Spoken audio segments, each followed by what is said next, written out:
Төртінші белдемшеміз бұл трапеция тәрізді қиғашынан қиылған белдемше. Дәл қазіргі таңда бұндай белдемше өте трендте.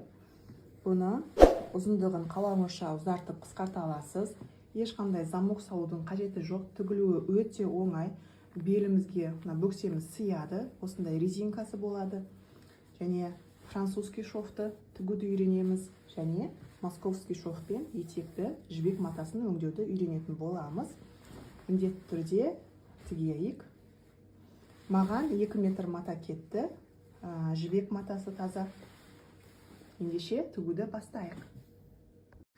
Мынау бізде 4-ші белдемшеге қажетті матамыз. Менде 2 метр. Сіз белдемшенің ұзындығына қарай 1,5 метрден жоғары аласыз.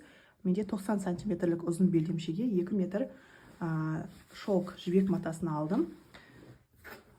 Және беліне белдемшенің түсіне сай резинка ақ немесе қара болады. Мен қарасын алдым.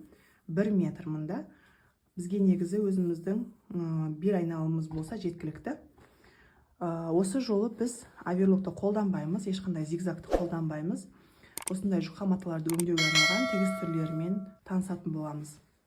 Бізге өзіміздің бірінші видеоларда сызған базалық белдемшеміз қажет. Осы жерде белдемшенің ұзындығын сызамыз да, мына выкриканы қиып аламыз. Менде мұнда 70 сантиметр, мен 20 сантиметр қосамын. 90 сантиметр болады.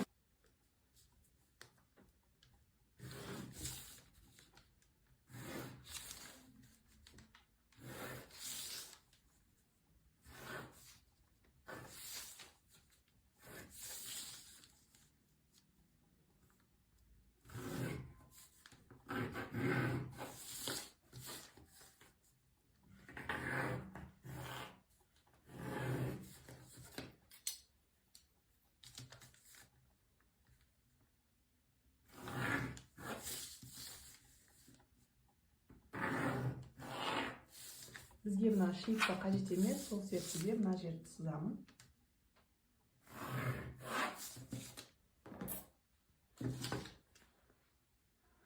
Қайшымен мына артқы бөлікті толықтай, алдыңғы бөлікті толықтай қиып аламыз. Мынау бізде выточканы қазір қайшымен қиямыз. Бір жағын.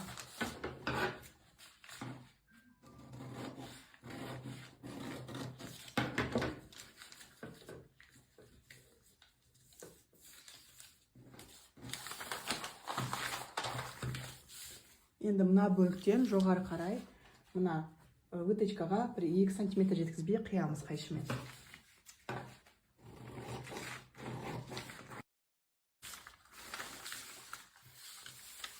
Артқы бөлікті де тура солай жасаймыз. Енді бізге калька немесе пергамент қағазы қажет болады.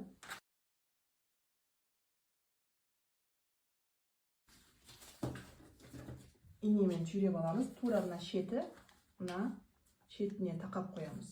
Мынау біздің тік белдемшеміз. Мына жоғары жақта бізде 3 сантиметрлік выточка бар. Осы 3 сантиметрлік выточканы 2 сантиметрге дейін қысқартамыз. Яғни 1 сантиметрін осылай жауып тастаймыз.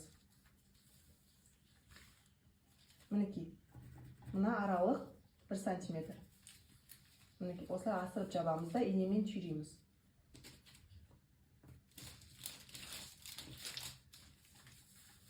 Сонда етек жағы бізде 5 сантиметрге дейін ашылады.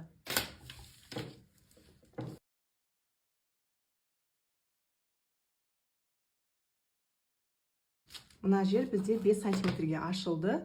Бізге тағы кішкене трапеция жасау керек. Ол үшін мына бөксе сызығынан төмен қарай 7 сантиметр түсіреміз. Мына сызық.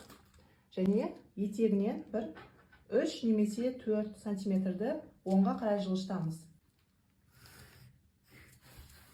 Мінекей осылай. Енді осы екі нүктені қосамыз.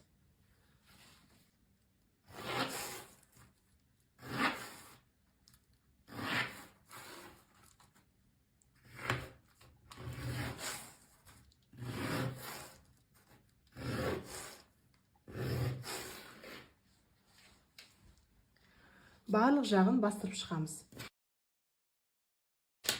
Мінекей біздің трапеция юбка по косой белдемшеміз алдыңғы бойы дайын болды. Қазір қайшымен қиып аламыз. Артқы бойды да тура осылай дайындап аламыз. Бізде артқы бойда да 3 сантиметрлік вытечка бар, соны 2 сантиметрге дейін қысқартамыз. Ол үшін 1 сантиметрді осылай ішке кіргіземіз.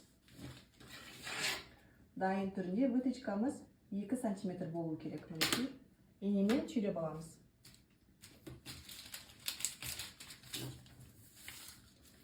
Сонда бізде етек жағы осыншалықты ашылады.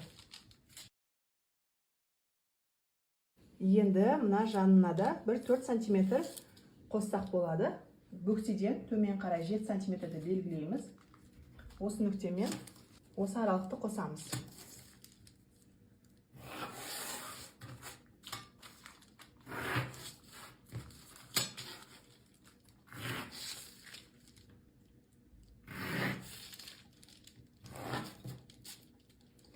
Енді барлық жанын басып шығамыз. Алдыңғы бой дайын, артқы бой дайын.